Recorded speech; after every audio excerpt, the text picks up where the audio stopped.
I don't even know where to even go for this though. It's like, look, there is so much to be said about this film. There is just so much Okay. to be said about this film. Okay, so okay, let me start here. You shouldn't have preconceived notions going into anything. Yeah. You should go into anything fresh. But I can't help it. I have a history with Paul Thomas Anderson. Let's Okay. start there. So history Let's with go Paul deeper. Thomas Go Anderson. deeper.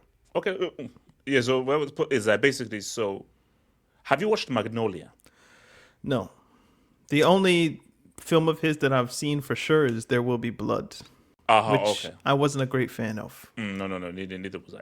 But So like objectively good film. But it's like this one actually. Objectively good in terms of cinematography, direction, technicalities and everything. Yeah. all of that kind of stuff, pacing, etc. But like I don't like the story. Yeah. So Oh, sorry. Um.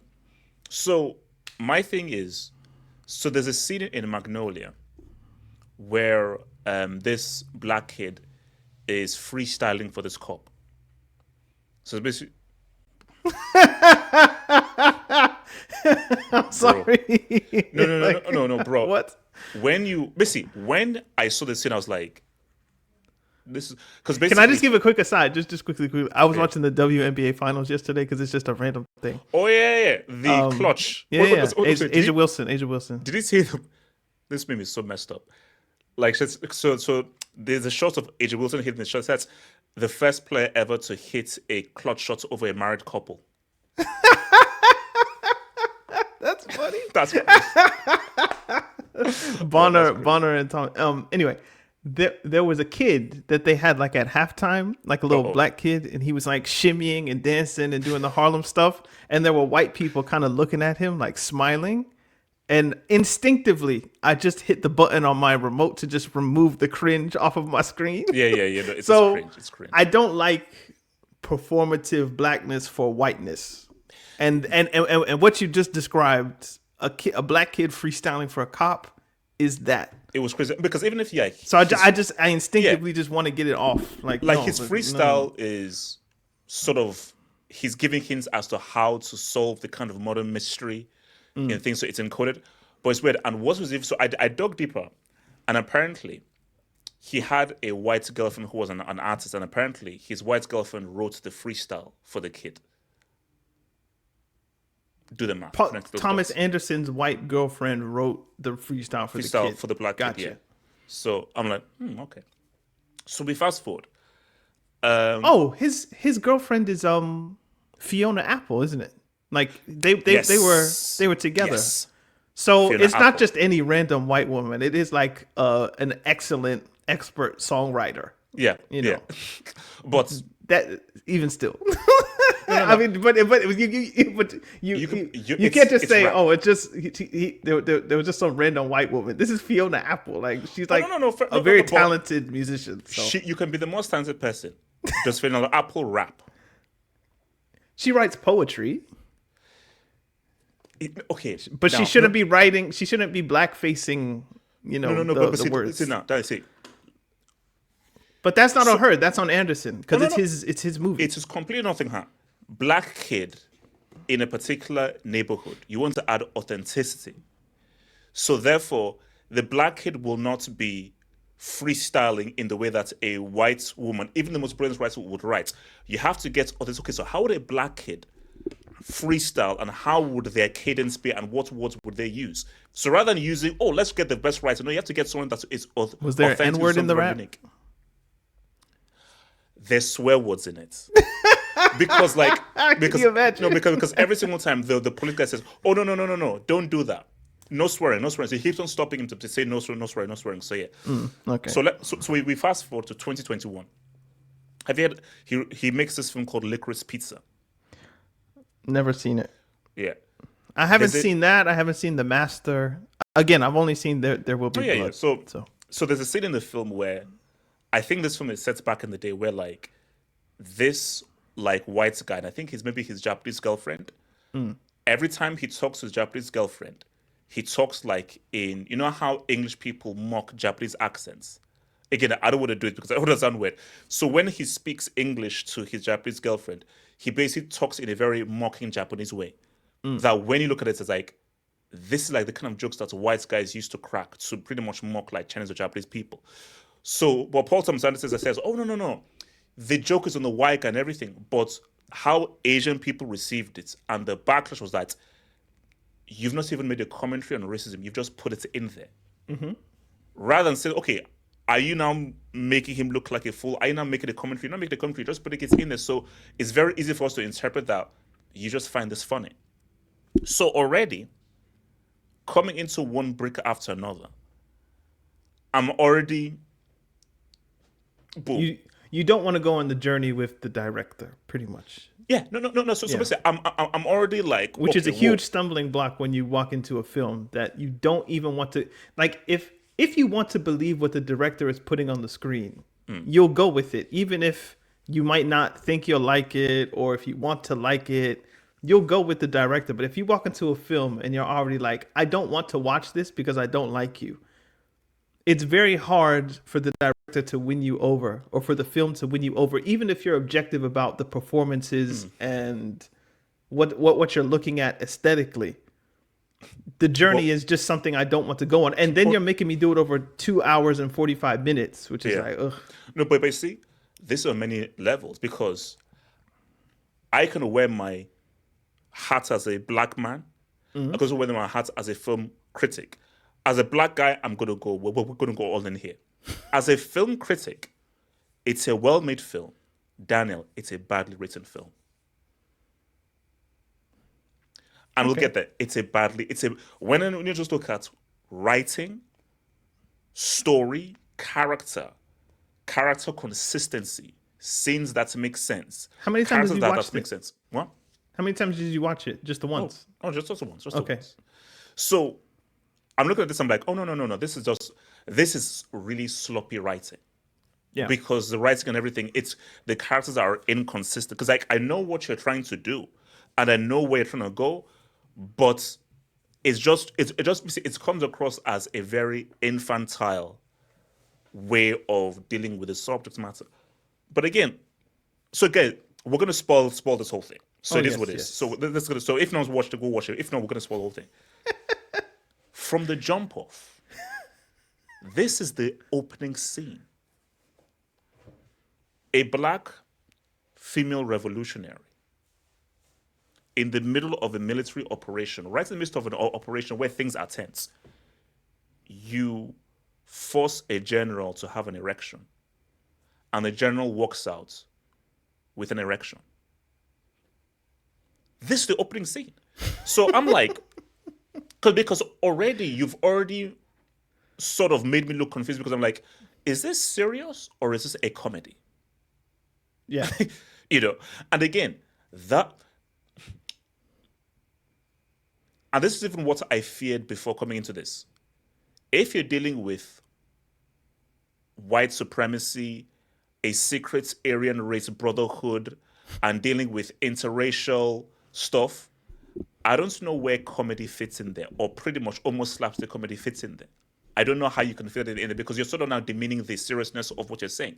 Because again, you look at something like Doctor Strangelove, which mixes comedy with seriousness very well. But I think that because again, and this is the key thing, and I think this is the scariest thing. The character that Tiana Taylor plays in the book that this is based off of is white, blonde with blue eyes. So you've changed the character to black, to being black, to being a very key point. And this is very key. And this is one what I thought of watching a video. This is key.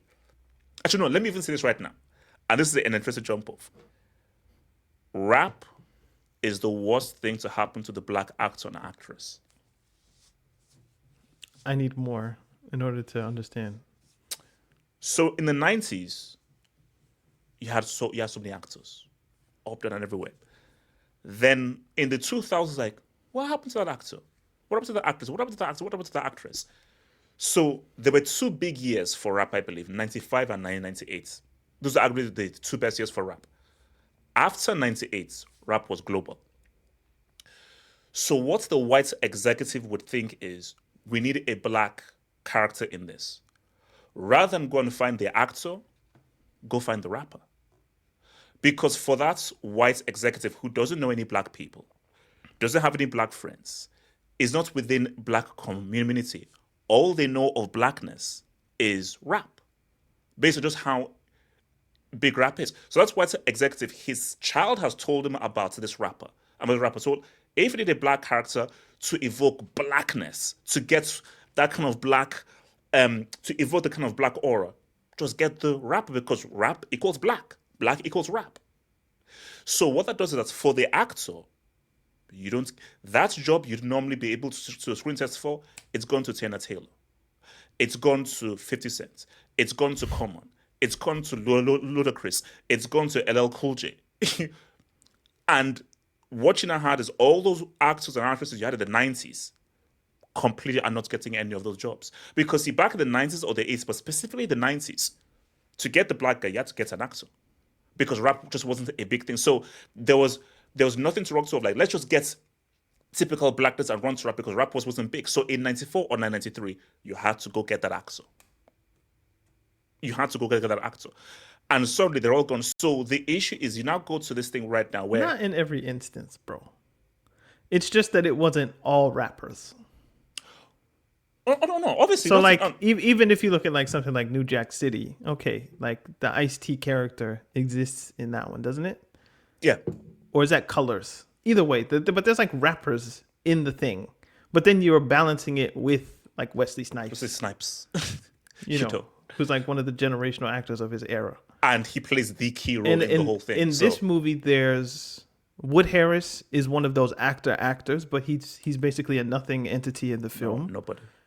Regina Hall is in the movie, and I think she does well, but you're limited by the writing and you're limited by the script. So you can make the most of shit, but it's still shit. You know what I mean? So, but then the Tiana Taylor character is a rapper.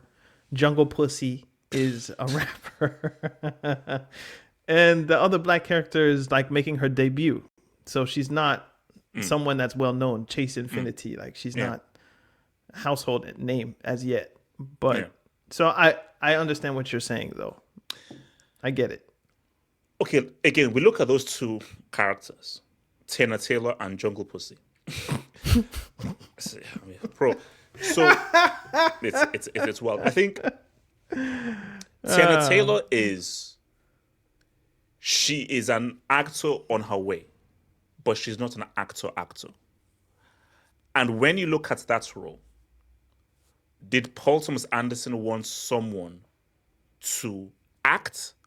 Or just someone just to bring themselves into the role? He wanted red meat, is what I think, if that makes sense. He wanted, and do you remember the Kanye video where she's like butt ass naked in kind of like an 80s style workout video thing, and it's just like, oh my goodness, like have you seen Tiana Taylor? Her body's like, oh my god, like I feel like it's an extension of that, like the gawking over Tiana Taylor and how she looks. Bro, remember that video where she's like in the whole training outfit and everything and doing the whole and like he's sitting in the truck with the binoculars. Yeah. And we're not looking at Tiana Taylor. We're looking at her body, like we're looking at her ass and how everything looks like. She's there purely as, again, red meat for the white male gaze. Yeah. So this is a key point I want to make here, and this is the point I've been trying to fight against. So, and this is even where me and my sister disagreed. Why can't black women play flawed characters? Now, I don't think this character is flawed. I just think this character is just written badly. This is just a badly written character. But let's walk flawed. with you. It's 100% flawed. And it's written badly. Like it's both. no. But you can have a flawed, extremely well written character. Yeah. That could, like, what's it called? American History X. Ed Norton, that character is extremely flawed, but very well written. So my thing though is, let's just say that the character is flawed, which I agree. Let's just say it's flawed. How many black female actresses have nuanced roles in major films? How many? No one's not to love. So the issue is, before we now get to this whole flawed character, can we have a line of major black female characters? Because the issue is, this film is going to win all the Oscars. Tina Taylor has not been praised. What if she now gets nominated? You know what will now happen? The next person that now wants to make a major film role, oh, I want a Tina Taylor type. Let me have something similar to what she did in that movie that everyone loved. So the issue now have is what you're going to have are clones. So you're not going to have the total observe. Okay, we've not had the Tina Taylor. Let's now have a more nuanced, much more positive character. People just be like, oh, let's just have a Tina Taylor clone. I want the next Tina Taylor because everyone seems to love this character. But my thing though is, this character is badly written. This character is not flawed. It's not nuanced. It is not complex. It's a badly written character because I'm looking at the character, I'm like, what are your politics? What is your philosophy? Everything I see you do, you're obsessed with sex. You're having sex at inopportune times. And I have no idea what the hell that you want. And again, this is very key. Now, I want to get back to the key points. The book this is based off of. That's where I was going, yeah. The revolutionary group are hippies. They are white hippies during the Ronald Reagan era. So, for the white hipster movement, they were senseless. They were obsessed with sex. They were free spirits. That makes sense. The issue now have is to now put a black female revolutionary within that framework of the white hipster simply doesn't work. So when you have the scenario of the black female revolutionary is going to give up her child, someone that she's giving up to, and going to give up her child to, and I think you made the point, and it's key, not just any white guy, Leonardo DiCaprio. So Leonardo DiCaprio is now the fatherly figure you're not giving up to. I'm sorry. Look at that scene. I'm like, I can't buy it. So, okay. And that's where I was going along those lines. And this is just the opening, 15 minutes? The prologue. If Anderson's goal was to remake Vineland, it's a book I haven't read by Thomas Pynchon. Fine. If you want to remake that movie, cool. But I think I heard someone say that Anderson had the Vineland remake in mind, and then he had some other ideas. So he just kind of threw everything together, and this is what was kind of produced from that kind of gumbo of stuff. If you want to remake Vineland, make it a more strict adaptation. Once you open these ideas of, obviously his wife is Maya Rudolph and he's having children that don't look exactly white and all of that kind of stuff, he's probably in his own mind having these questions. And there's one line where DiCaprio, who is Thomas Anderson, is like, I don't know how to do my daughter's hair. Completely his that's life, that's him. That's him saying That's him. something about his actual life. So clearly these characters are meant in some way to relate to things he's going through. But the issue that he has in particular is qualification is something I don't know. But you don't know what you're doing when you substitute blackness into something that was written for white women. It opens every Jezebel trope in existence, which is the hypersexual, can't control herself trope. Because there's the mammy trope, obviously, which is Gone with the Wind, where is it Jackson who was the first African American to win an Academy Award as a mammy kind of thing. Was it Hattie McDaniel? Or no? Thank you. Yes. Yeah. I don't know why I thought it was Jackson, but it's McDaniel for sure. And did she have to still come through the back way because she wasn't allowed? Yeah. But she's playing a stereotypical role. You can have, if you want to explore, I don't know, male sexuality or male gawking or whatever it is, you can do that without black women. But the point of the movie is, in some ways, how white men look at black women. and how they deal with their attraction, and not only their attraction but the subsequent consequences of that attraction, which are the mixed race kid. And I think that's probably what his other idea was. But once you filter it through hypersexual revolutionary black woman, it's like, whoa, wait a minute. You could put any. The idea would work better if blackness wasn't in it. It's 100%. If you take out Tiana Taylor and you put in, just give me a random white actress, Emma Stone. that would work. Emma Stone. Yeah. Okay, you make her Emma Stone, and you make her you give her purple hair and or pink hair, whatever the revolutionaries will be wearing, and she abandons her white baby. Like that character is winning an Academy Award. Yes. Yes. Because and you're also playing on the idea that Emma Stone is a bigger box office attraction than Tiana Taylor, so it would even help your movie in terms of its box office appeal. But Anderson in particular wants to explore blackness, but he doesn't have the capacity to do it. His only kind of olive branch is he puts in Regina Hall, who is a more stable black woman figure. Yeah. But you got Tiana Taylor going crazy, like, let's fuck while the bomb goes off, dog. From a revolutionary black woman, like, and again, I don't want to come off as like, because basically any critique we have of black women is going to come off as misogynoir, because there will be some women who will feel like, well, why can't I be sexual and be a revolutionary? That's what my sister said. You can, but should Paul Thomas Anderson be the one to write that, or should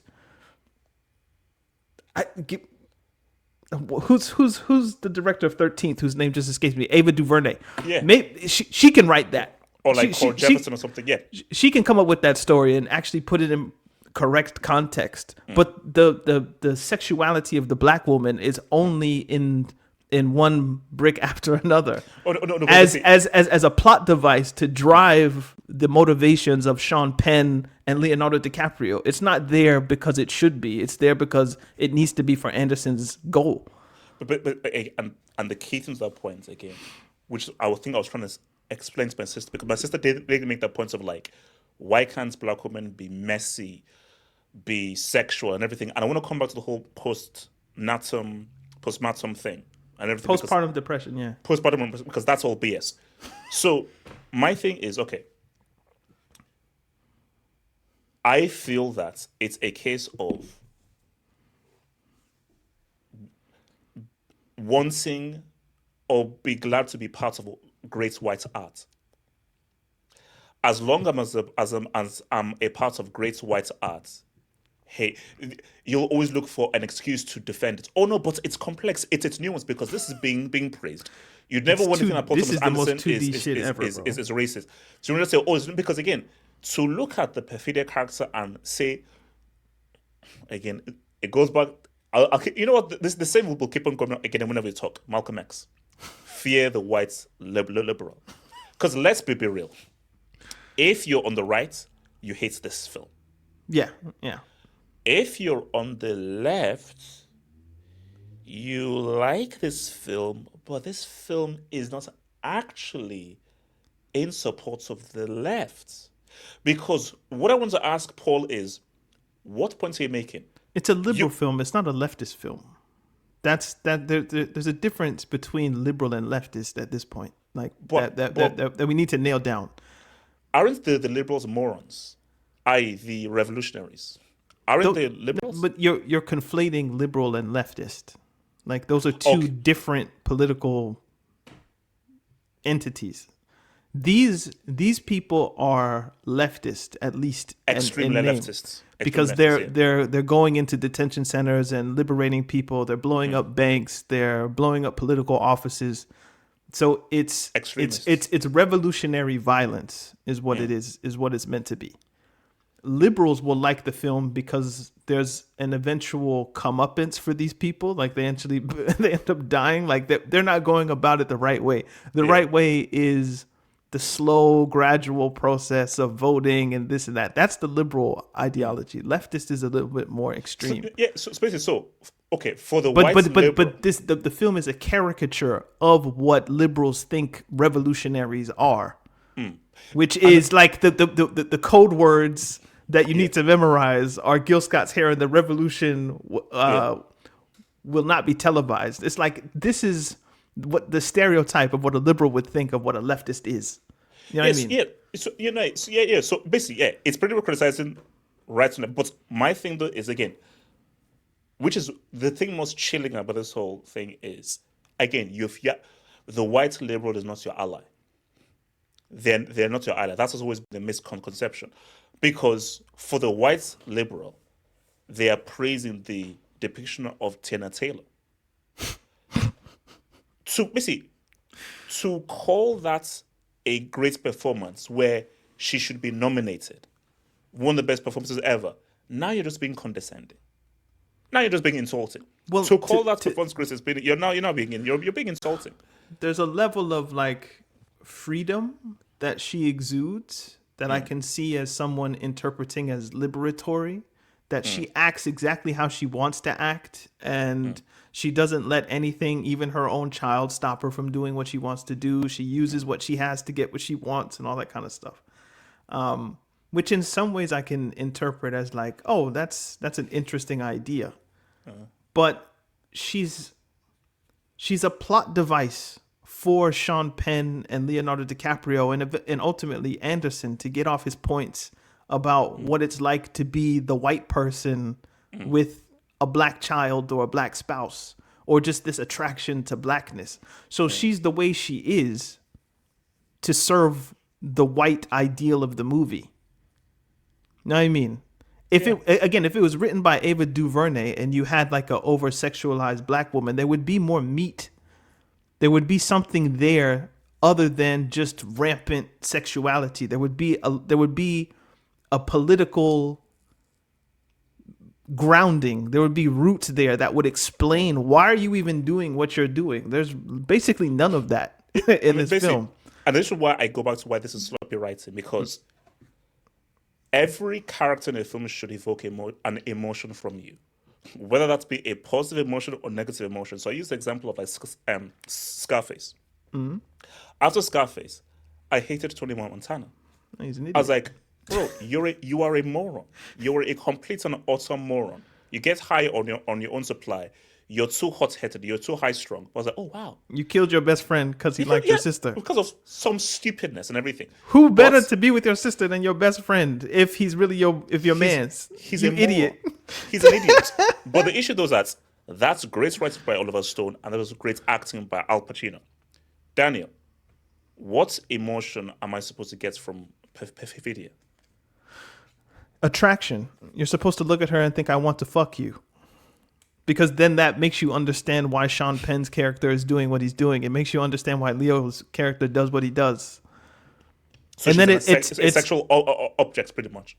She's a sexual object. I can't think of another reason why she's there doing what she's doing other than to be overtly sexual. Dog, I almost... I don't want to admit publicly how we watched it, but no, I did almost stop my viewing experience when she said, "Let's fuck while the bomb goes off." Because I get it at this point. Cinema. You must walked out. Yes, because first there was the initial sexual invitation where do you think he like black girls? You think he like black girls?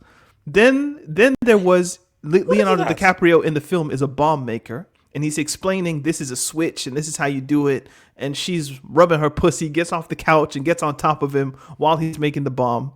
Then we get then the bomb's about to go over there and say, oh yeah, let's have sex while the bomb goes off because they want to get rid of the power grid. Yeah. Then there's the scene where somehow Penn finds these people. We don't get that part, but he's in the truck. And he's looking at her body, and I think he's masturbating inside of the truck. Yes. And then he sees Taylor and DiCaprio hug, and it messes up his fantasy because he's like, "Who's this white man? Like, who is this guy?" Then we get Sean Penn, catching Taylor, and he's like, "I don't care what you do, you can blow up what you want, but meet me at this hotel at 1,800 or 1,300 hours or whatever it was." And then they have sex where she's like dominating him. Yeah. This is all of this is after the first scene that you said, where in the detention camp, she's at gunpoint. She's like, stand up. But like not stand up, like your dick, essentially. Yeah. So all of these examples, but by the time we get to let's fuck while the bomb goes off, I'm like, bro, we get it. We get it, bro. Like you're obsessed with sex. You're a nymph. Yes. She's getting off on the idea of whatever this is. Like, we get it. But like, you're going so over the top that you're making her a caricature. You're making her a stereotype. If it was one or two, okay, maybe. But like 5 examples, bro. And then to kick it, the kicker. A black revolutionary leaves her child with Leonardo DiCaprio. Get the fuck out of here, bro. What are we doing? What are we doing? So what is it? Is it postpartum depression? Is it postpartum or postpartum? Postpartum. Postpartum depression. So, and this is where me and my sister disagree. So my sister said that. Did your sister like the film? She thought it was very well made. She liked the car chase, which I thought was not that big a deal. Oh, I liked it. No, like up down. No, I liked the end. Oh yeah, the end of the car. Like that's dope, bro. Oh yeah, no, that's what. But the whole thing was like, okay, I've seen better. But she was like, okay, she said, okay, postpartum depression and everything. But it's like, here's my thing. Which is why it goes back to bad writing. Yeah, Daniel, where in that film should I infer that she had a postpartum depression because of that baby? Only it's in the scene where she's talking on the phone and she's like, he doesn't even look at me. He hangs out with the baby more than me and all of that stuff, which is like an attempt at a justification to understand why she eventually leaves and goes and keeps doing her revolutionary thing. Yeah.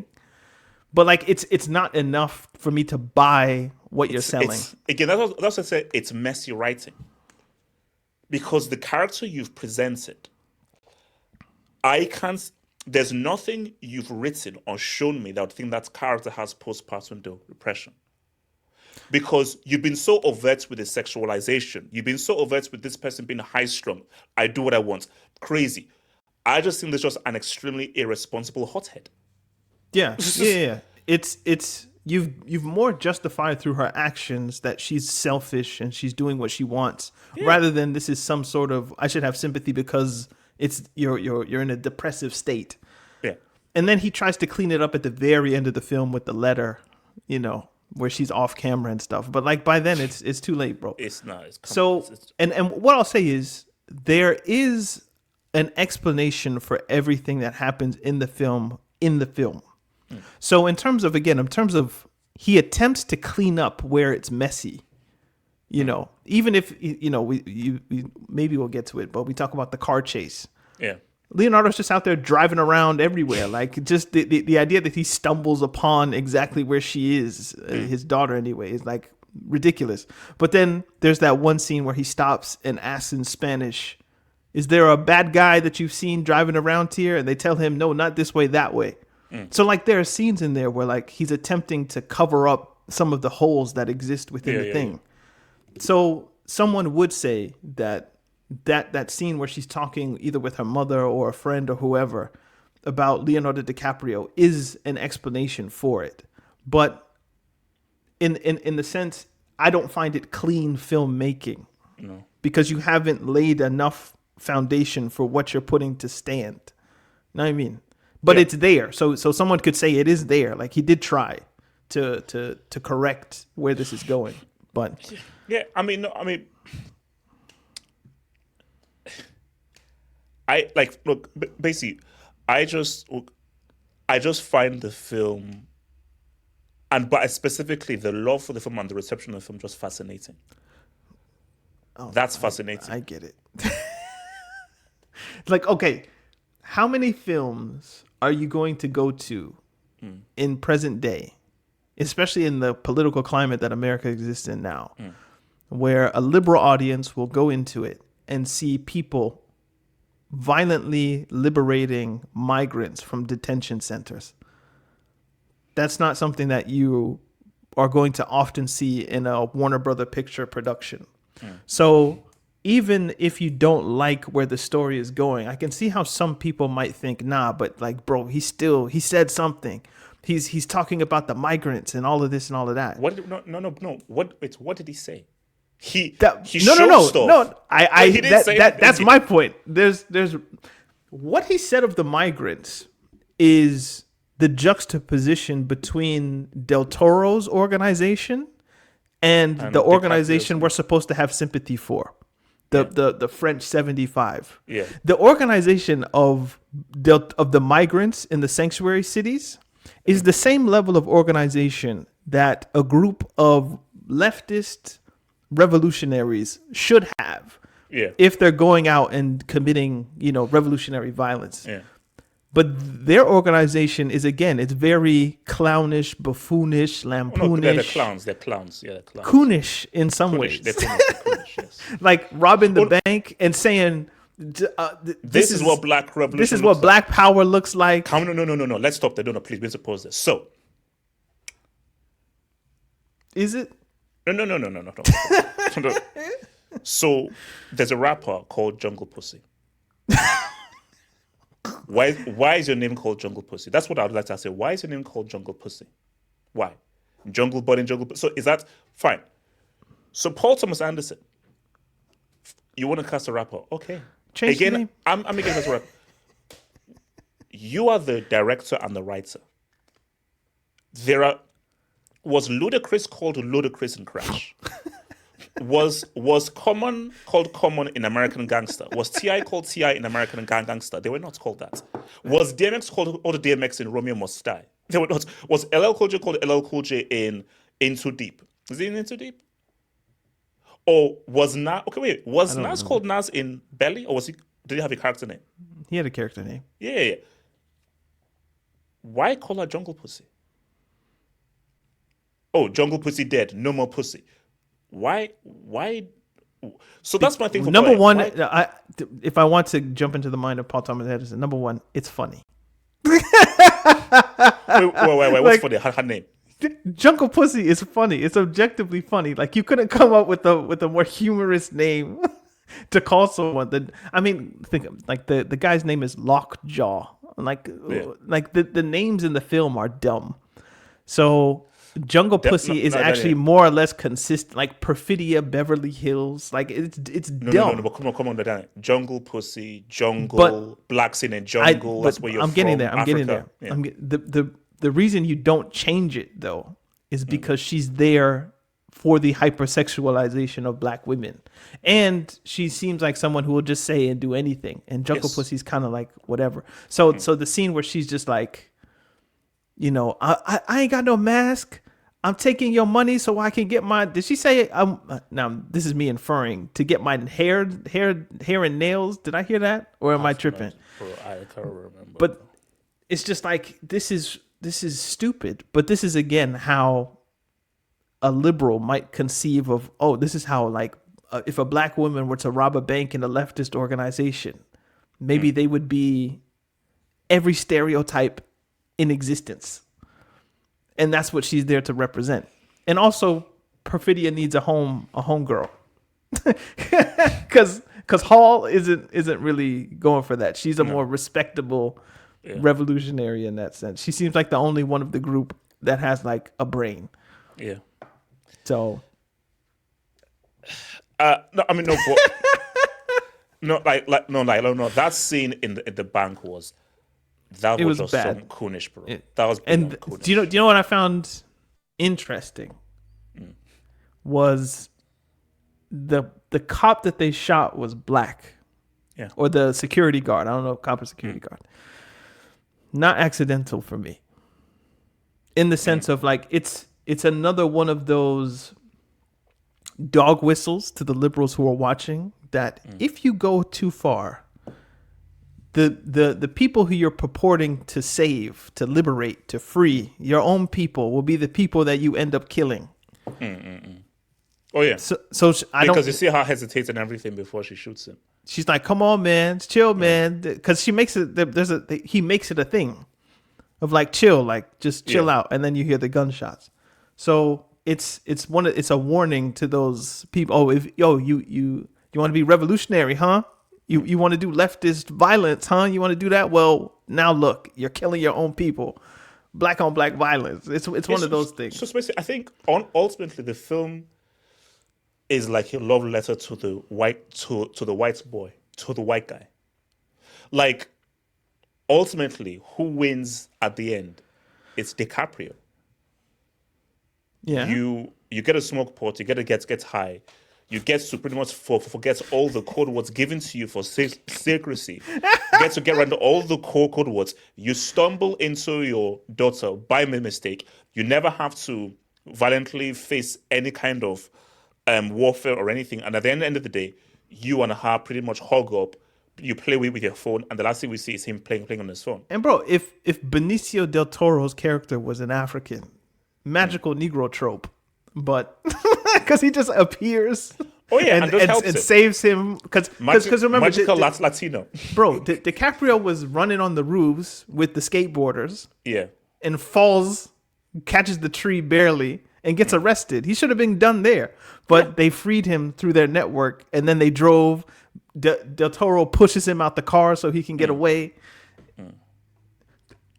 We'll get there. We'll get there. I just thought of the one plot hole that exists, and I'm like, the writing doesn't exactly cover this one up, but I thought of it. But I think everything except the point of the film I find interesting, which is like a bad place to be.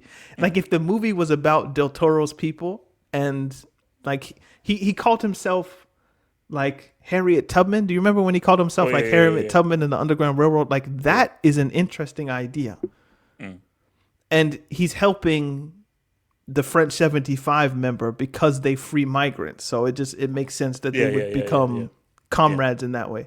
But I thought that idea was very good.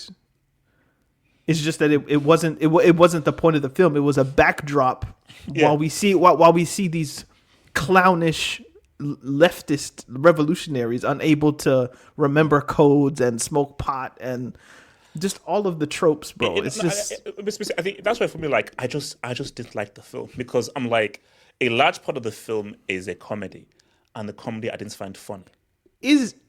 Are revolutionary ideas something that should be a kind of fun playground for you? I don't think so, man. I feel like that idea is a bit too serious to be comedic in this moment. Like, and I was thinking this somewhere while I was watching the movie. I was just like, what would a post-revolutionary world look like? Like, would there be an opportunity to have like, you can make a lampoon version of what revolutionaries were, because we're now in a moment where these artificial boundaries of race and gender and sexuality and whatever else, they don't exist because the revolution has succeeded and we're in a more egalitarian space. But in a world where we're not, what purpose does this movie serve? People want Django Unchained. They don't want 12 Years a Slave. That's the reality. As in, people need the message mixed in with the comedy, mixed in with the lampooning, mixed in with the whole story thing, rather than let's see the story about this. Like, do you know who the best character was in this whole thing? The best actor and character? The daughter, probably. No. Do you know the general who kept on questioning the people? Oh, that guy, yeah. I was like, that's the film I want to watch. Because see, that guy was not in the same film as DiCaprio or Sean Penn half of the time. Because half of the time I was like, Sean Penn, is this serious or is this comedy? DiCaprio, okay, this is a comedy. But that guy that was questioning guys like, oh, now this is very serious now. Yeah. I don't want to. That's the film I want to watch. Yeah, when they got the guy who was on the radio and he's like, I don't know anything. He was like, your sister?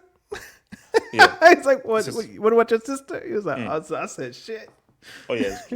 So basically, and this is why, like, when I come in from this film, I'm like, is this serious or is this a comedy? Again, like the Christmas group, the racist Christmas group. Okay, so these are obviously hardcore racists. But am I supposed to be laughing? Or is it supposed to be ironically funny? It's too on both sides. You could go, you're making light of it. You're making it Yes. like a joke. Like it, if the Christmas adventurers, whatever it is, Cobb. the Christmas, yeah. If that's a real idea, should these people be a little bit more, I don't know, sinister in their actions? It seems like like the script is like a joke, like they're bouncing off each other, and Yeah, I'm like, it's a mirror of what he's doing on the other side, where he's making a joke of, you know, revolutionary violence, if you will. Now he's making a joke of racist violence. You know what I mean? this is the key thing. One word that everyone has said about this film, a one key word, entertaining. This film is entertaining. And that's where the issue lies. Yeah, it's not getting searing, gripping, difficult, Profound, deep, thought-provoking. it's getting, it's fun. It's a Bro, this good is fun, time. entertaining. It's a good time. Like The 2 hours and 45 minutes doesn't really feel like it. I feel like, It's like, and no, that's what are we doing? So a film that deals with pretty much rape, interracial mixing, white purity, white supremacy, immigrants, hiding migrants, that shouldn't be entertaining. So that's the issue. You're dealing with very serious subjects, especially now in the world that we're living in. Yeah. And you're coming away saying, oh my, that was entertaining. That's problematic. This is why I appreciate or understand why, like, a film like Get Out has to be concealed within the horror genre rather than the comedic genre. Because if you want to get away with putting political messages into the art, it has to be wrapped in the right thing. You know what I mean? So the horror genre allows kind of a little bit more room to scare white people. But if you're not shrouding it in horror and you're making a thriller, then the thriller has to trade something with melodrama in order to not get too serious, to really push ideas. Because if he really wants to push the idea, then we don't have an over-sexualized black woman, or we don't have revolutionaries whose code word is the revolution will not be televised. There's a serious political grounding. We're going to hear the name Marx, Lenin. We're going to hear literal, like, something about the Black Panthers, or something about the Weather Underground, or the movement, or there's going to be something there. But you could watch this movie, and if you were apolitical completely, you wouldn't understand why they're doing what they're doing. It's just, oh shit, something blew up. Like, what are these guys up to? They might seem as if terrorists. Yeah. If you're not careful. No. They come across as clowns. Yeah. They come across as clowns. So, And the casting of DiCaprio is perfect in that sense. Because that's what he seems like, a clown. Like, no. And he's good at kind of being the bumbling kind of, everything's moving around me, but I just, so basically, you know, he's not a guy I know you nothing. can take seriously. Like when you see DiCaprio, okay, I'm not taking this guy seriously because he's an unserious guy. Which is why, again, he worked, or it's interesting that he did work in Django. Oh, no, I mean, that's his best role. That's his that is basically. See, the issue with DiCaprio is that casting is a big part of films. yeah. All because you're an amazing actor doesn't mean that you're right for the role, because it's about your height, your face, and just the kind of aura you have. Al Pacino is one of the greatest actors of all time. Al Pacino can't be Superman because he just doesn't have the aura or the look for Superman. And this is even if this is Al Pacino in the 70s. If this is a 1975 Al Pacino, you can't be Superman. Same thing. Can you imagine Al Pacino as Superman? Do you know? Me and my brothers have cracked a joke about this. Wait, hold on. This is a joke, because the joke we have in the family. We said that if he gets cast, it's called the Clark Kent Diaries. So you never see Superman. It's all about Clark Kent, and it's a hard-hitting drama. I don't think so, bro. I No. don't think it works. No, no, no. Even he No, can't no, be no. Clark Kent because Clark Kent eventually becomes Superman. That- no, So no, no. just so No, just that's the the way whole Al joke. Pacino looks, he can't be No, Superman, no, no, bro. no, no, bro. That's the whole joke. Yeah. It doesn't work, but the whole joke is that it's called the Clark Kent Diaries, and you never see Superman. All you see is Clark Kent, and it's like Godfather. It's like basically so. No, no, but so my thing though is DiCaprio walks in Django Unchained because he looks like a he looks like Prick. he looks like a prick. He looks like a squirmy, yeah, just a very annoying dude. So Yeah. for that character, that's supposed to be a very squirmy, childish, immature kid. Oh, he walked perfectly there. I don't believe that guy is the father of that. This is why the film ultimately fails. The core of the film is you have to buy the chemistry and relationship between DiCaprio's character and Chase Infinity. Yeah. That he is the father, quote unquote, of her. At no point do I buy that DiCaprio is the father of her. At no point. Or a fatherly figure. So for me, when we now get to that chase scene, why that chase scene loses so much tension is because I don't care. I don't care about DiCaprio. I don't necessarily care about DiCaprio finding Chase Infinity. Okay, you'd want this innocent girl to get away. But I don't really care that, oh, I hope DiCaprio can reunite because I don't buy the relationship. I don't buy it. So when they now come back and he just says, oh, I don't, and when she asks him for the password and he doesn't know what the password is, I'm like, I don't care because I don't care about their relationship. I don't care about DiCaprio's character. Because DiCaprio's character is just such a nothing burger that I'm like, okay, I don't care about this. So Burger. The scene I do like is she was smart enough to stop the car where she stopped the car in like a blind spot. And then you go up And then you she went to the hill, the car crashes, and she says, what's the line? Hollywood Junction, Beverly Hills, Green Acres, Beverly Hills, something Junction, which it's a line from The Revolution Will Not Be Televised. And then you're supposed to know, will no longer be so relevant. Like that's the next line in the poem. And he didn't know it. So he said, what? And she was like, pop. And then she repeated it again. And then he went for the gun and she shot him. I enjoyed that scene. But because he's like a white supremacist, like he's their hitman. So that was fun. I didn't understand why she wanted to hear the call from DiCaprio's character. I thought that was interesting. Maybe but then he gave it, and then they went in the car or whatever. But the plot hole, it works here. The Native American tracker. Why did he risk his life for her? No, why did he give his life for her? That's the only. It makes no sense. See, that's just movie stuff. Because again, like, why? So for me, I'm just like, okay. It's movie stuff. Fine, it didn't check out. It didn't check out. Like, why would you drive her all the way there, just to then? I'm just gonna go shoot everybody. Yeah, he just had. I didn't get it. Okay, just had a change of heart. Magical native. So pretty much, because I was thinking like, okay, how is he gonna get to the 1776 people, which is a white nationalist has to be. Yeah. How is he going to get there? So I'm like, okay, is Sean Penn's character going to have a change of heart? Like, is DiCaprio going to stumble upon Lockjaw, which he did, and then is Lockjaw going to tell him where the daughter is? Because that's the only way this works. But then no, the Native American dude is like, all right, this is just he said something about I don't do kids. Yeah. So that's the writing that's trying to correct what's going to come, because it lays the foundation that, well, maybe this guy, he really actually doesn't do kids, so he's willing to risk his life. But come on, you drove her all the way there, and then I'm ready to die for this mixed race girl. Come on, bro. No. For me, I have bigger. For me, I just feel that that's just movie stuff. That's just movie stuff. But I think, look, see, ultimately, I'm like, again, I just find it interesting that you're dealing with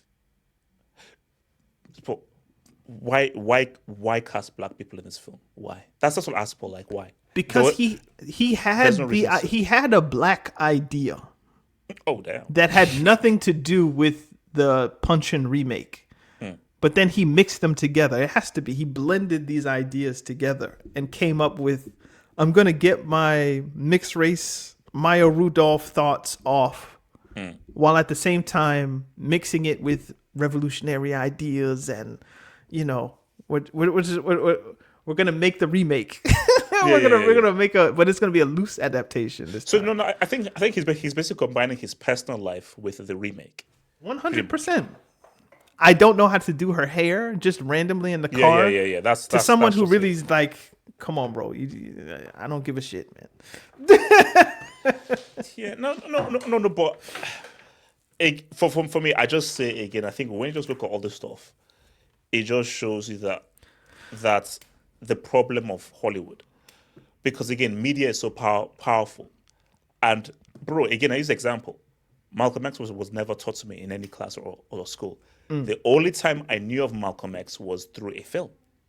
So if not for the Spike Lee film, I don't know when the heck I would have known of Malcolm X, because he's never did it discuss. So he's always seen as too extreme. The extremists that say, no.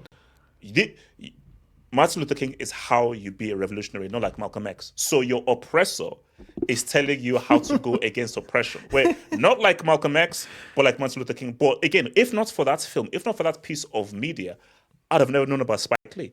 So media is so important. And the issue is, this is a large-scale film where you've seen characters like Tanner Taylor and Jungle Pussy depicted like that. So Also, bro, the only black man is with a white woman, by the way. Yeah. and just him fetishizing. Basically, there are only two black people in there. One is Avon Barksdale fetishizing over a white woman, and the other one gets his head blown off. That's it. So basically, so the issue is like, so a black guy wants to now come up with a project. I wanna do a deep 3-hour biography on Assata Shakur and her life. Is there a rapper? Do we have a hip hop soundtrack here? Is there a white savior that we have in this film? If not, get the F off my freaking office, bro. With Asada, you can't. Not that you can't. Of course, they can try, but it's based in reality. Which is another thing, that nothing that happens in one battle after another has to happen, because it's all fiction. Yeah. It's not based on a true story. It's not grounded in some reality other than, detention camps. It tries to set a sort of reality, but it can do whatever it wants. And Anderson, for all intent and purpose, is God. He can do what he wants. He's the writer. He's the director. He's in control of everything. So nothing that happens on screen is accidental or without his input. If you're doing and Asada died the day the film came out, which was maybe some sort of it's juju or something. I don't know. It's like a sign of just like, hey, like this is some bullshit. Yeah. The ancestors work weird. But it's you can't be but so crass with something that actually happened. So you can't come up with a white savior. The white savior in the Asada story is Fidel Castro. So good luck with that. So good luck twisting that, like the good people of Cuba. That's how you would twist it somehow into Fidel Castro being the hero of the story. But the West isn't going to do that. But as you say, Hollywood is never going to make ideas that, if the revolutionary ideas were played out to their conclusion, would likely create the end of Hollywood itself. You know what I mean? It's like you're not going to put things out there that you think are going to end up destroying your money. They're not going to do that. And Warner Brothers has been a bit, what would we say, edgy this year, because they also released Sinners. Yeah. So they're releasing movies that are interesting, but ultimately they know there's nothing adverse is going to come of this because of the way that it's situated. No, because again, which is why when you look at this film, the praise is entertainment plus provoking material. I am entertained plus interracial mixing, racism, whites, Aryan secrets group, ICE, immigration matters. And the issue, which is why I go to the whole thing of like, is that it's sloppy writing. It feels as if stuff is just put out there, but it's not being put out there in a coherent manner. It's It just doesn't give like this guy feels I have so much stuff to say. I have all this stuff here, and I'm just saying this and that and this and that. But I'm like, no, you've not put it in a coherent thread. You've just thrown stuff around, and the issue is that you've diluted any of your real messages because the focus, the spine, is DiCaprio bumbling around. So any kind of real matter that you want to talk about, whether it's about interracial mixing, whether it's about the revolution and everything, is diluted because DiCaprio is the star. He is the pole. And I think the focus is him. So I think Anderson would say that in this current political climate, DiCaprio maybe represents him. That he feels maybe in his house there are political discussions or discussions of race and gender and sexuality or whatever that he doesn't fully grasp. Like that moment where he's talking with his daughter about they, them. He doesn't fully understand the pronouns. Like that might be another thing that he's gone through maybe with some of his children's middle school friends or whatever it is.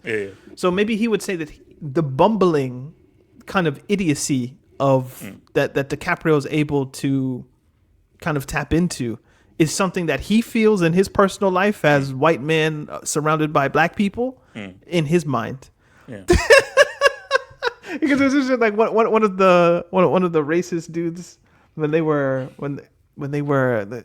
because the man who eventually died at the end that got shot by Chase Infinity walks into a house with an old white woman and she sends him down and they go through all the labyrinths and whatever it is and he gets into the room and he walks in the room and the guy says, we found out that Sean Penn's character has a daughter with Beverly Hills or whatever. And they were like, well, it's black. So that's Anderson kind of confirming the Africanity of his own wife and perhaps his children's. And obviously that's the point of the film. So the revolutionary stuff, the ICE stuff, that's all window dressing that people can pick up ideas, but nothing is really tapped down on those things. They're not explored in depth. They're just there to set the scene for obviously things that relate in some way to the Vineyard book. But it's Anderson's impetus to explore blackness and black womanhood and sexuality, and why is it that I feel like this, perhaps towards my wife, perhaps towards others. And he uses the duality of Penn and DiCaprio, one obviously left wing, one right wing, but two different sides of the same coin, and how they relate to Tiana Taylor and eventually Chase Infinity. And that's him. that's the point of the film. And for me, it's not compelling enough. And again, you don't need to bastardize black women nor revolutionary leftist ideology in order to explore this idea. You can do this in another way. You don't have to do it this way, but you do because it appeals to the liberals who will watch, and it's why the movie is going to make more than its budget. Did you know? You know, I think I've got it. I've cracked it. But you were just saying it, and you were saying Paul Thomas Anderson is DiCaprio in this film. It's him. 100%. Do you think he loves black girls? Why am I here? Paul Thomas Anderson, he thinks black women are cool. Yeah. And hip. Same as DiCaprio. Paul Thomas Anderson doesn't care about this whole thing with the rights, revolutionaries, codes, secrets codes. I just want to find my daughter and just live with my daughter and just live a cool, happy life. Screw all this left, right, fighters and that. Let me just be with my daughter and let's just live and just joke about kind of figure out the phone and everything. That's just all I want. So how do I take a selfie? Yeah, see, and that's the key thing. That's the point he's making. Yeah. Paul Thomas Anderson doesn't actually care about any political point of view. He's not trying to make any. Basically, that's why I use the example of American History X. American History X, again, like the editing was a bit crazy, but what's the point of American History X? Which is what his teacher says to him at the very end. all this stuff you've done, all this and everything you've done, has it changed anything? Has anything changed? And that's just the thing that just switches in Ed Norton's brain Ed Norton, and yeah. everything. But then he's too late to save Edward Furlong at the end, who's already knee deep into the whole neo-Nazi stuff. But again, you're making a point. As I'm watching this, I'm like, okay, what point are you trying to make here? And the only point I see that you're making is, I don't care about any of this politics. I just want to be with my daughter. Screw the revolution, screw the code, screw all this stuff. I just want to chill with my daughter. This stuff is freaking stupid. What are you fighting for and everything? So, You see, I think I'll meet you halfway. And that's the main point of the movie. Is I like my wife a lot. She makes me feel a way, and I want my daughters to like me and think I'm cool and all of that. But I think he is trying to send some political overtures of the situations that are happening with the migrants are not good. There's an issue with capitalism and banks and all of that. But he doesn't have the depth nor the willingness to explore it in ways that would actually change anything. He's pointless. You're being a coward, interested you're being in them. pointless. No. I agree with you, but I'm saying Yeah. there's clearly a recognition that there are things happening, and somebody should say something, and I'll give you a platform.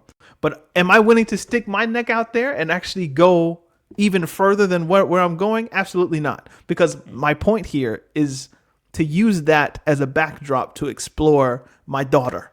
That's a key word, backdrop. Window It's a dressing. backdrop. It's It's window- there, so- but it doesn't need to be. It's just there to be there. If you sing it as a backdrop, you get no kudos. You get no points. Hey, I've talked about it. Oh, it's bad. Look at what they're doing to the migrant. No. You just put it there. But what's our focus on? Our focus is on DiCaprio trying to charge his phone and trying to find his daughter. That is the focus. He can't charge his phone. So while he's trying to charge his phone, it's like, migrants, get rid of the ball. Man, where's the phone? Where's the phone? And no, while he's attempting to charge his phone, Benicio del Toro is orchestrating an escape of hundreds of people from a sanctuary city. Yeah. Bang, bang, bang, without question. Yeah. Without question. He's even trying to get his son off of his phone, and they're organizing themselves. Like, that level of organization is shown to be existent. It's shown to be possible, but not with these crazy leftist revolutionary people. They can't even understand their codes. They're high. They don't know where their daughter is. They don't know that their daughter has a phone. Yeah. Like, there's just a bunch of shit. See, this is what I say to me. Look, see, I love film. Yeah.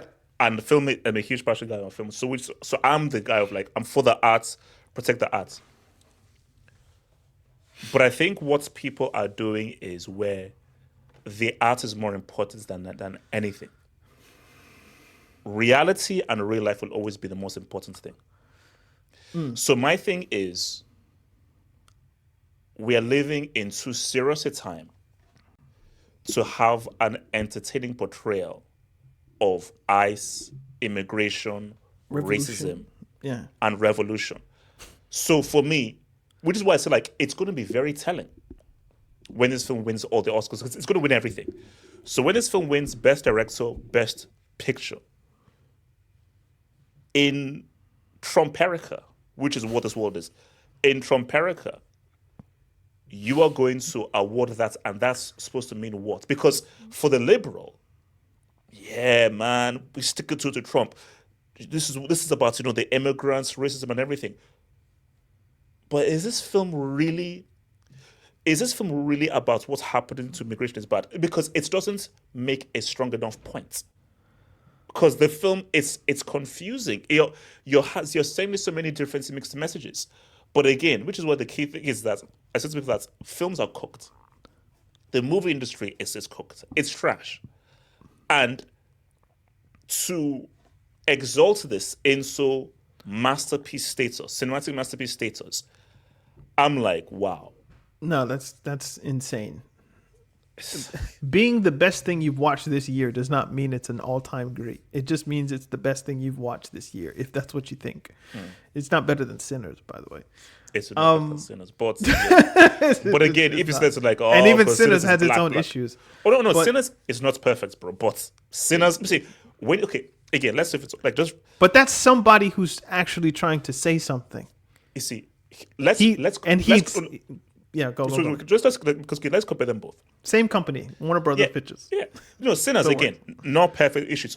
But when you watch Sinners, somebody is saying something very direct about religion, about music, about the theft of music, and about racism, and about race, and about identity. They're very clear with the background of vampires. Because what I would say about people about Sinners is that Sinners is not a vampire movie. It's a film with vampires in it. But this is again what I'm saying about the genre of horror. Black directors have kind of sussed this one out, that you can use horror to kind of Make it stronger cover points. points, because the genre allows gore, it allows violence against white And people, and intensity and it everything, comes yeah. off as like Yeah. Whereas if you go for a political thriller with revolutionary leftists, if you're not making the Battle of Algiers, then keep that shit in the drawer, bro. Or Because like, we or like don't need this. have you seen the Parallax View? It's like I watched it recently on I Paramount don't think Plus. so. Yeah, I don't know, they but can, like, all the president's men. Or something. Yeah, it's basically so. Yeah, again, to your point is that once you're dealing with ICE, immigration, revolution, I don't know where a DiCaprio smoking pots comes into this, bro. it doesn't fit. It doesn't It's fit. just So not basically, there. so when you watch Sinners, it's coherent, it makes sense, it's concise, and everything interconnects. When you watch one battle after another, serious comedy, comedy serious, slapsticks serious, immigrants. It's smoking- melodramatic for what? Like, it doesn't need to be. So basically, and I think and this is the key thing. People say like one of his biggest strengths are tonal shifts. Tonal shifts are tricky, and if you don't do them well, it can come across as confusing. Because the issue of this film is that I don't know whether you want me to take this film seriously or whether you want me to laugh. Now, people's argument could be like, "Oh, I want you to do both. Yeah. This is where you laugh. This is where you take serious."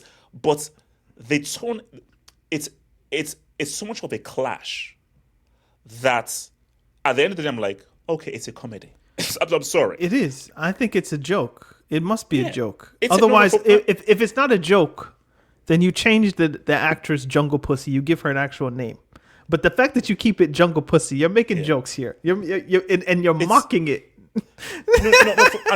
And I think that's the issue. See, Sinners is this is serious. But with vampires. Serious, but with a little bit of comedy, a little bit of vampire for entertainment. But this is ultimately a serious story because again, the main character of Sinners is actually Preacher Boy. It's his film. Yeah. That's what the film is about. But for one battle after another, I'm like, again, it's like, as I watch, I'm like, because the key thing is DiCaprio's character. I'm sorry, that has to be the most useless protagonist I've ever seen in any film.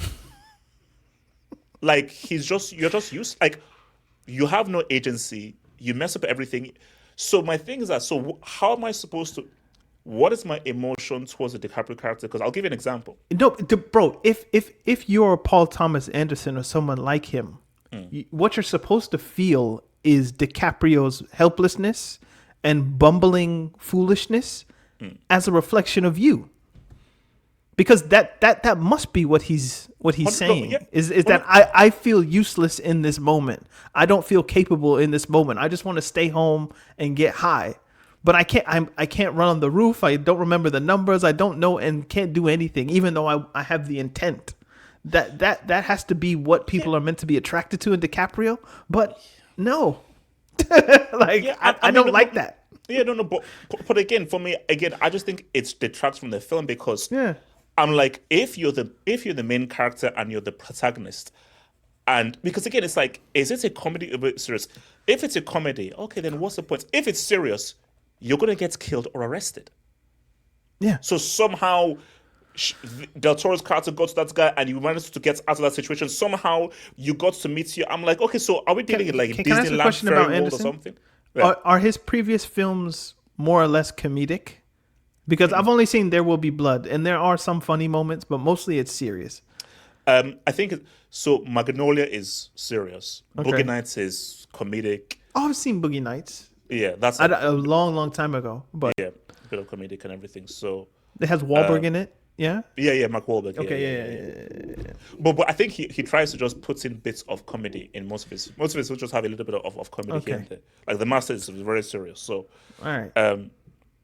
But yeah, I think this is maybe not a trend. It's perhaps something that's always happened that filmmakers do, but they just drop breadcrumbs. They'll just put in, we'll put ICE here, we'll put the migrant situation there, we'll put black revolutionary here, we'll put right wing secret conspiracy people here. There's just so much shit, but nothing is deep or penetrative into any of the subjects. To where I feel like I wasted 2 hours and 40 minutes or 30 minutes. Yeah. It's like, okay, like we got to the end and it was cool. Like I enjoy that, but make it a short film then. No, actually, I wouldn't even read this because so. I thought I was a cinephile, but maybe I'm not. Okay. I think I'm just a guy that loves films. I think a cinephile, or rather a film snob, is a particular kind of guy that I'm not. So, in like a Reddit thread, I brought up that like, oh no, I think Sinners is better than this. And then the guy responded that, how could Ryan Coogler ever be on the same level as Paul Thomas Anderson? As in, let Ryan Coogler make 10 films and maybe in his 6th, 7th film, he cannot be on the level of Paul Thomas and Anderson.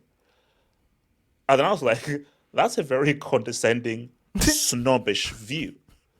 So all because Ryan Coogler has just started out in it, because again, it's almost as if it's a prerequisite that Paul Thomas Anderson is just a better filmmaker than Ryan Coogler. It's just a prerequisite that Sinners is not a serious film because it's got vampires, and this is Paul Thomas Anderson, the great Paul Thomas Anderson, and he's like a proper filmmaker. And I'm like, so if I have to just accept as a prerequisite that Paul Thomas Anderson is just a superior filmmaker to Ryan Coogler just because, then okay, I'm not a cinephile then. I'm not a film snob. Because I'm just a guy that watches films. I saw Sinners. I've seen One Battle After Another. And despite how well made One Battle After Another is, which is very well made, Sinners is just the better film. It's just the better film. But I do feel that, because again, key thing as well, there's never been a black director that has won Best Director ever at the Oscars. It's never happened. Do you know what happened in 1989? Go. Have you seen Do the Right Thing? Of course. Have you seen Driving Miss Daisy? Yes. Do you know what's won Best Picture? Well, Driving Miss Daisy. There we go. And I believe it's also won Best Director as well. And you because again, say what you want about Spike Lee, because Spike Lee has made some very iffy, tricky films. Do the Right Thing is an outstanding achievement. In terms of writing, directing, producing, and starring. What that short man was able to do in that thing was outstanding. And the fact that in that year, it just shows you how life works. So in that year, Driving Miss Daisy win, the very typical piece of crap BS that they'll give to. Fast forward to George Floyd, Black Lives Matter, Trayvon Martin, and which film has stood the test of time? You cannot show Driving Miss Daisy in today's world right now. You just can't. And that film has aged like milk. Like no one can. Even Morgan Freeman will be ashamed to bring it up. But Do the Right Thing is still relevant now. But you know what? Like if you look at something like The Green Book, you can draw a line from Green Book to Driving Miss Daisy, like Magical. Set in a car, black, white, playing off each other, and it won an award. So it's just what Hollywood will give, which is why this movie will probably do well. Or it's cleaning up. Definitely in the Critics Awards, it's going to get a lot. Maybe something will pop up in Academy Award or Golden Globe, but it is winning. It ticks what Hollywood wants, i.e., it's entertaining, it's provocative but not too provocative. It's daring, but not too daring. And ultimately, the white guy wins at the end. The white guy becomes a hero at the end. And also, as well, just for extras, there's the very wild, crazy, sexy, two-dimensional, fun black character that liberals love. It is a liberal's dream. This film is a liberal's dream. That's how liberals view black people. That is just how liberals want their provocation and their politics to be. It's cleaning everything. Okay, 100%. I got maybe like 15 minutes. Me too. Yeah. Why did you make me listen to that AI video? Can I say that's the first I listened to the AI video and then I went and listened to the actual track because I've never really listened to Korn before. Oh yeah. No, look, see. So but here's my thing. Are you a Korn guy? Is that your yes. that new metal kind of? Yeah, Brad. Okay. Like, that's what I grew up with and everything, like, bro. So from jump, like, yeah, like that was Korn with my guys, man. So my thing is this: white people with dreadlocks. I've always been against AI. This is not real. It's inhumane. There's not this real human called. You like the track? It's on my playlist. Because again, for a guy I've listened to that song maybe over 100 times. So all through the years, I listened to 100 times. I'm like, wait a minute. It's on my playlist. AI, and the fact, because I sent to my brother to one, is like the fact that AI is able to do this. It's scary. I don't think it works, also, bro. Oh no. No. The track doesn't capture a sound from me. Like it doesn't. This doesn't feel like a 60s, 70s, 80s track. It feels like what AI probably thinks black people would make now based on what was then. But again, if you just listen to it as a piece of music that a machine came up with, yeah, that is frightening. I'm sorry, that is genuinely frightening. You're scared because you liked it. Yes, I'm frightened. No, I'm terrified. Because I'm like, no. A machine made this. A machine is not a human being. A machine doesn't have critical thoughts. A machine doesn't have a creative mind. So the fact that a machine is able to do this, Lord only knows where we'll be in 5 years' time, in 10 years' time. Because 100% it's happening. So an AI actor has just been signed up, and every actor has now gone crazy. You are going to listen to music on the radio, or a single will come out, you're like, I love this, and that band is AI. It's already existing. AI. It's already there. I was reading a book called I forgot the name of it.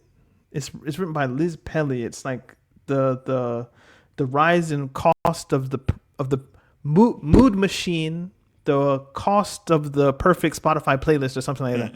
And they were she was writing about how Spotify has ghost artists that have tens, hundreds, thousands of followers, but they're not real people. So in the Spotify algorithm, it will give you like a Jay-Z track, a Nas track, a Drake track, a J. Cole track, and then the fifth track will be some rapper you've never heard of. But that's either AI or somehow otherwise owned by Spotify, and then it'll go to a Lupe track, whatever track. So it will put in these. I don't use Spotify, but it'll have like these certain mood playlists of if you want to feel happy or vibey or whatever it is, they'll have a playlist for you. Yeah. And then within those things, they'll have bands and rappers and instrumental artists that just they're not real, but they're AI generated, and people don't know the difference. So Spotify basically makes money for itself by creating these artists. So it's already happening, whether you know it or not. Oh, yeah, if you're using streaming platforms anyway. No, because I think we're going to get to a point where an AI artist or an AI band can have a career, and you wouldn't know whether they are human or not. Bro, the idea of like, the first time I remember this, I know it's happened before because was it Gladiator was the first time that CGI was used Yes, after an yes. actor passed away. Yes. And people more or less didn't know at the time. Yeah. I remember the most recent one I remember, I'm sure it's happened else, but The Irishman, where they just kind of superimposed not DiCaprio, Al Pacino. Al De Niro. Pacino's face and a younger version of him onto Yeah. his older acting. Yeah. Well, what's to stop? Oh, let's say in one battle after another, Chase Infinity, her first movie ever. What if that wasn't an actual person? Like, she is an actual person, but like, what if she wasn't? I wouldn't have known. You wouldn't have You known. wouldn't be able to tell. Because who is this? We don't know, but she worked in the movie, so And this always gets scary. just impose somebody's acting over it. So on the if thing. you now you take all the data of Marlon Brando and you infuse it into this character using all of Brando's infections, all of his nuances and everything. And so you just have this dynamic actor. Maybe he's a fusion of Brando, Peter O'Toole, and all of these other great actors. And then you now put him out there. And then you put him out Sidney there. Poitier. Sidney Poitier. You put him out there. So that's 20 million that goes to a day DiCaprio. You no longer have to pay for that anymore. Now you now cut costs of your production because you now have this actor that's super dynamic that you don't need to pay 20 million for. Delete that shit off your playlist, bro. You can't allow them to win, man. If the machines are making our music, then we're over. We're finished. We're cooked. Because what is humanity except the ability to create art and reason? But what's this crazy? So how is it that we'll get to a point where you can't tell the difference between human art and machine art? Because the machines have learned from humans, and the machines are capable of replicating what we make. It's like writing. It's like writing, bro. We have nuance, though. We have mistakes. We have imperfections. Can a machine learn our imperfections? The machine has the capacity to replicate as many. It has as many chances as it can manufacture to be good once.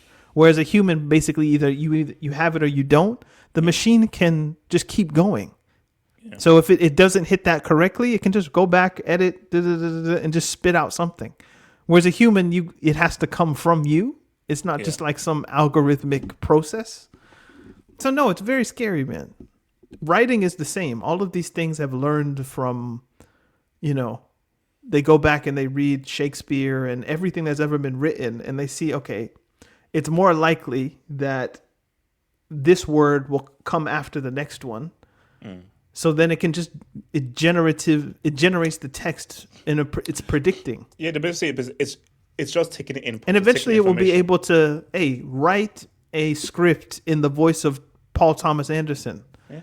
And we'll get a overly sexualized black woman. I was going to say, write me a Tarantino crime story without the word of nigger. And it'll be able to do it. Yes, because it'll have studied the predictive text of, actually, I don't know if it'd be able to do that. But because the predictive text, once you study Tarantino, is okay. Where do we insert this? Yeah, where do we insert the nigga? It's got to be somewhere. It's got to be here somewhere. No. I think the next real war is AI, because remember, AI it's really getting better. It's really getting it's to the point now where in our family chats, our mom will now send us a video. And you got to check if it's real. And then my sister is like, Mom, this is AI. And my mom is like, oh, really? As I was saying, wait, do you know this is AI?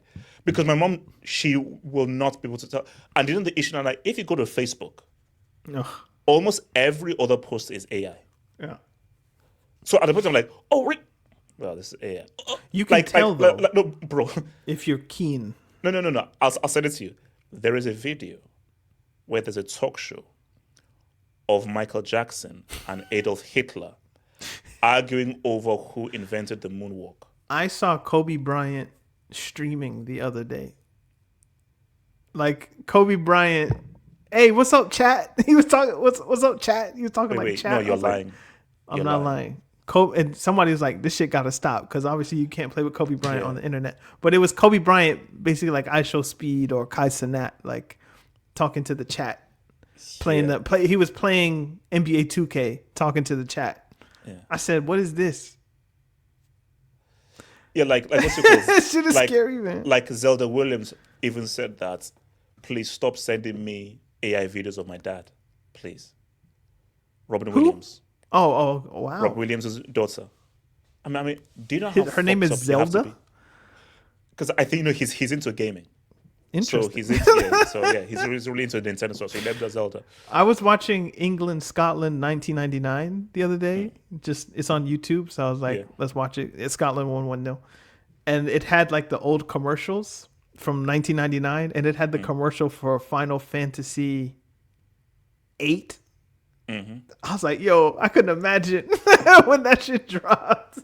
And the people must have been going crazy for Final Fantasy. Bro, it was like that thing was off the chain. The FMV. All right, so do we have any last word on one brick after another before we Oh, last words. My last word is give other people a chance to make art and make new movies, bro. And my thing to Paul is, Paul, please don't cast any more black people in your films. That's just what I said. Please, I'm begging you. You're great. You're amazing. You're a genius. But my one ask is, please don't cast any more black people in your. Like, there's nothing wrong with having all whites in your movies. Is There's it nothing wrong with true that his films don't often have black people in them? Yep. So I can tell you. So basically, Boogie Nights, Don Don Cheadle. Cheadle.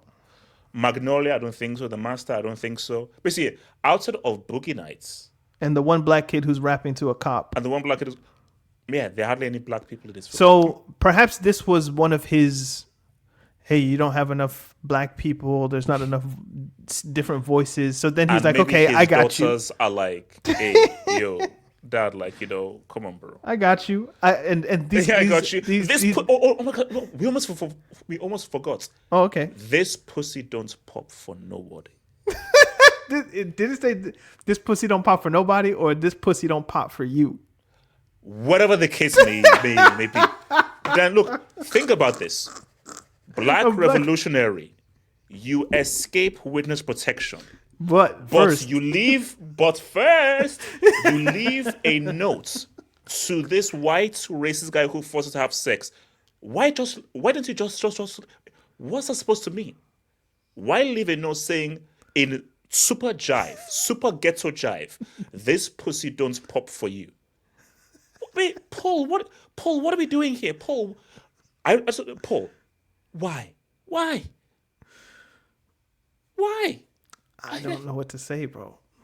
Again, I'm hesitant in some ways because I do understand that two black dudes talking about how black women should be portrayed can obviously head into like a patriarchal territory. But I would think most black women would watch this movie and think, what the fuck? Me and my sister went back and forth with Your the sister whole- notwithstanding, I would think most people would be watching this and being like, what the fuck? No. Me and my sister, we went back and forth in the whole childbirth, postpartum, and everything. Yeah. She agreed with me that like that was crazy. I'm sorry, Okay. that's crazy. I'm sorry. I don't know any black woman that say, especially it's a white man who wrote that. That's the main point. Daniel, that's crazy. Like, what is going on? You left that note for this white. If a black racist man section. wrote that, I would be irate. yes, no, for me, I'd be like, man, What? really? Come on. Like, Come on, if a really. black man wrote that, I would call them a coon. Yeah, I'm like, and also you wrote that note for this white general guy who fetishizes you. Tyler Perry wouldn't even be brave enough to write that Tyler shit. Perry does not do that. I don't think he does that. Bro. As coonish as his movies are. I'm gonna make an over-sexualized black revolutionary. Insult Tyler Perry all you want. Insult him all you want. He doesn't. He has. I don't. He doesn't do a perfidia. The only He's never been a person- counselor like that. No. If that movie was going to be made, the only person or entity, not only, but the main one would be like Shonda Rhimes or something like that. Oh yeah. Where like Or Ava DuVernay, a sexual. No, I'm saying that it would be right, sir. politically problematic in terms of black woman, white man shit. Like Yeah, what's yeah. is it Scandal? Scandal. Yes. It's one of those. It's like this is what this is. That guy wasn't Scandal. You know the guy in T- the Christmas. Goldwyn, Tony, Goldwyn. yeah, Goldwyn, like who plays a great racist, by the way. Yeah, he does. Like Yeah. if he was modeled after Ronald Reagan or some Ronald Reagan adjacent It would character, actually work. It would he's actually really work. good. He's really good. Wait, And but bro, you know, Sean wait, Penn was good as like racist guy, but he's just it's two dimensionally racist. There's no, but you know the there's issue with nothing there. again, it's like, oh, this Sean Penn, very interesting character, very sinister. Bro, that ending was like Batman, the animated Terminator. series, Looney Tunes. It was Terminator. Bro, I was like, is this? He got shot with a shotgun, fell off the cliff, and then it's just walking back in blood. And then he comes back and his face looks like Two-Face. I'm like, this is hilarious. This is funny. But I feel like he had two endings. You know, he wanted the second ending because he wanted the kind of the turn of putting a right wing person gassed, like I'm gonna gas a Nazi because Nazis are the people who gas. Like he wanted that ending for him, and then he put him in an oven, like, and we see him cremated. So it's all the kind of Nazi comeuppance, like the far right people are still burning people and gassing people. But they did it to their own this time. I would have liked for him to actually be killed by DiCaprio or somebody at least on the other side to show like our violence actually goes the other way. It doesn't just hit innocent security guards. Like we actually get to take out the big guy, at least in this movie. But that's not what happened because that's not what, you know, that would be a little bit too close to home, perhaps. So yeah, I thought out of like, I don't know, how do we rank movies on this thing? I'd probably give it like a out of 10. 7.5. Well, I was thinking like a 4. God. Okay. You know what? I'll be real with you. So I gave this. What does 2.5 translate out of 10? Because that's what I gave on Letterboxd. 2.5 out of how many stars? 5. 2.5 out of 5. So you times 2, so 5 out of 10. Yeah, 5. Yeah, 5 out of 10. 5. Yeah, I was thinking 4.5, 5, but I don't like halves. But I would lean towards 4. Yeah, but 4.5 is really where I'm at. I'll give it 5. I'll give it 5. Yeah. I'll give it 5. And the 5 points are coming for like the cinematography. I thought the score, which we didn't talk about, was really good. It was Johnny Greenwood from Radiohead, who was the main guy. Yeah. So I thought that was good. Like it was helter skelter, off kilt, but that's kind of the vibe of the movie, so it worked. Yeah. Del Toro is his own point. Yeah. He's always Hall like, is half a point, and the mixed race girl, I thought, which we didn't get into the mixed race element of it all, but I don't want to, was half a point. Hey, hold on. Okay. Before we go, let this be the last point, and this is the last point. Before we go, here's my thing here. I thought she was fine, but 100%, she is the hero of the film. She saves herself. I love that. That is Paul Thomas Anderson's like love letter to his daughters. 100%. No, 1,000,000%. 100%. Here's my thing though, and this goes and back his to wife potentially. You know. But specifically his daughters. daughters. You know, the girl, the daughter, and everything saves herself. That is.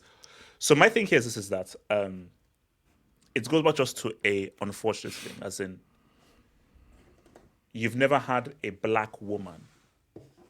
Where I don't think a black woman in a lead role has won Best Actor.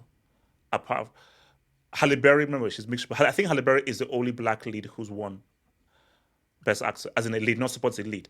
Yeah. So my issue though is it goes back to the problem of Hollywood, light skin. As in how many dark-skinned women are in major roles, major heroic roles, major nuanced roles. Viola has a couple. And that's it. There's no one else outside of Viola. That's it. You could keep it. There's no one else. There's no, Octavia Spencer, it's not going to get the roles that Viola Davis does. Naomi Harris, we don't know where she is. Tiana Paris, super talented. Where is she now? Maybe Black Panther 2. You can make the case because yeah. No, not Angela Bassett. Who's the Lupita Nyong'o? Oh Letitia, no, Letitia Wright. right? Yeah, maybe she got that one, but it's a movie about black people, so it's just one of those I ones think like, so. Again, for okay. me, like I thought she was fine. I didn't think her acting was that great. Her performance was that amazing. Again, it was fine, but I just again, it just seems like if like Hollywood is like, hey, we've ticked the box of black woman, but it's going to be light skinned, because that's what Hollywood is going to Have you watched Day of the Jackal with Lynch? It's a TV show. It's not a film. No, I was about to say, isn't that with Bruce Willis? No, I've not seen it. No, no. No, there's the film with Bruce Willis, which is funny. Oh, okay. Okay, yeah. Jack Black. Uh-uh. And then the original with Fox, I think Edward Fox. Okay. But anyway, I was just thinking of dark skinned leads. There's not that many. There's really not that many. Even on the men's side, not that many, but not that many. Yeah. So, but again, Hollywood isn't where black people should be looking for themselves. Certainly not.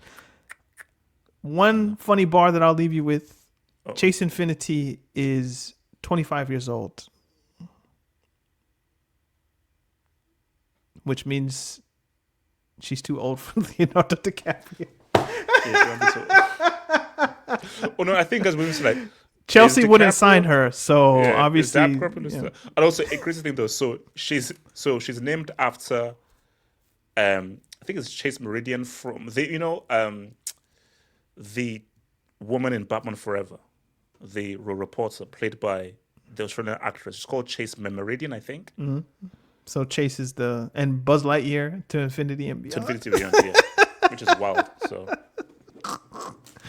hey, it is what it is. Anyway, it is what it is. Guys, I will be put the pressure on Daniel to do this weekly, because we have to educate minds. We have to educate these minds. You need to be educated. Yeah. All right. All right, man. One love, guys. Peace out. Peace.